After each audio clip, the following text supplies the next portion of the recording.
Ashworth's in Provo, Utah, is a masterpiece collection, a cavern of wall-to-wall prized possessions. A framed hand-sewn sign sums it up. Books, curiosities, relics, and autographs, all gathered under the watchful eye of this man, Brent Ashworth.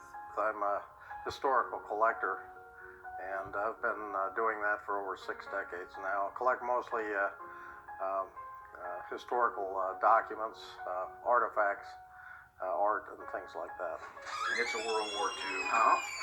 And it's got a Medal of Honor, but it's World War I, and you can't sell. If there weren't collectors, then our understanding of the past would be very limited. It would be limited to what memories would have, and that's important. It's important to get people's memories down too, and to even collect those written histories and so on. But without the objects of the past, the letters, the books, the photographs, the collectibles per se, we give up a great deal of our memory, our collective memory.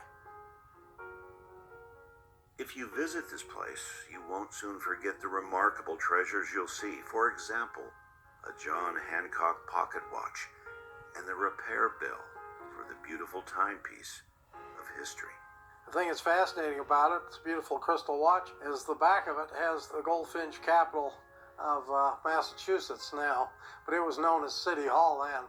So it has City Hall underneath it and an engraving of the old City Hall, which became the capital of Massachusetts later. Brent Ashworth has already written one voluminous book about his extensive collection. The book is fascinating. It's called Show and Tell, a unique journey through history.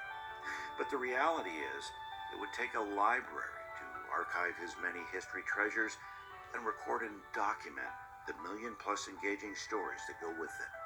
This is Butch's gun that I'm holding in my hand. It came from his girlfriend, Josie Bassett's family. It was handed down. It was found at Browns Park, one of his hangouts. Of course, he was known as the Hole-in-the-Wall Gang, had up to 400 riders. Many of us believe that Butch lived undercover under another name if he came back to the United States, which I think he did. Many of the witnesses claimed he did, including some that I spoke with. Some believe he was William T. Phillips, an adding machine salesman in Spokane, Washington. He tried to live straight from then on, but of course he spent a lot of time hunting for some of the stashes that he'd made in his earlier career around the West.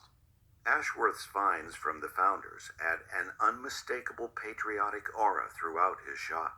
We're looking at a photograph of a man by the name of Ralph Farnham, who was one of 7 Revolutionary War vets who was still alive when the Civil War started. This particular photograph of him was put by him on a card that he put together with his signature and a description of his service in 1775 at the Battle of Bunker Hill.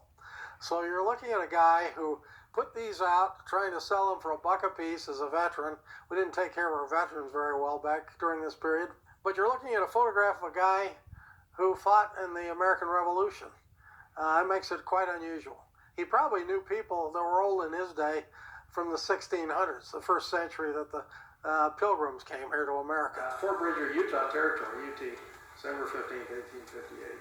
Also in his collection, a rare Pony Express Bible. It's in fragile condition, but a true link to the Old West when riders had to take an oath and sign a pledge of loyalty and honesty. We're pretty certain this woman never got a Bible. Lola Montez, a real conversation starter. A framed photo of the famous, colorful 19th century dancer and actress. A mistress to a king. A letter to the monarch in her handwriting. And an imprint of the seal to that long-ago secret. Which takes us back to the couch for another intriguing history lesson. This is an actual 18th century collection of seals. Which is kind of interesting because you could see that in many cases, the important individual, whoever they were, had their profile on the seal, and this was stamped into the wax that sealed the address leaves, they called them back then before we had envelopes. The wide-ranging collection numbers more than 1 million now, each one an extraordinary nugget of history. This is the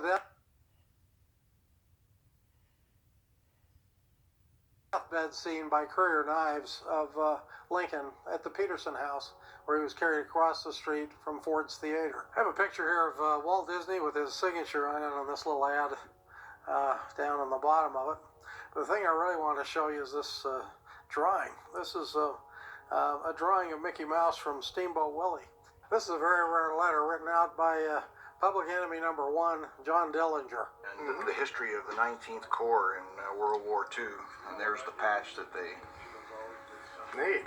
I think the chief reason my motivation has been to gain knowledge, because I've learned about so many fascinating aspects and people and events firsthand that history is not boring to me like it is taught sometimes in school nowadays. I'm really excited to find something new and something interesting that allows me to tell a different story, a unique perspective from our history and heritage.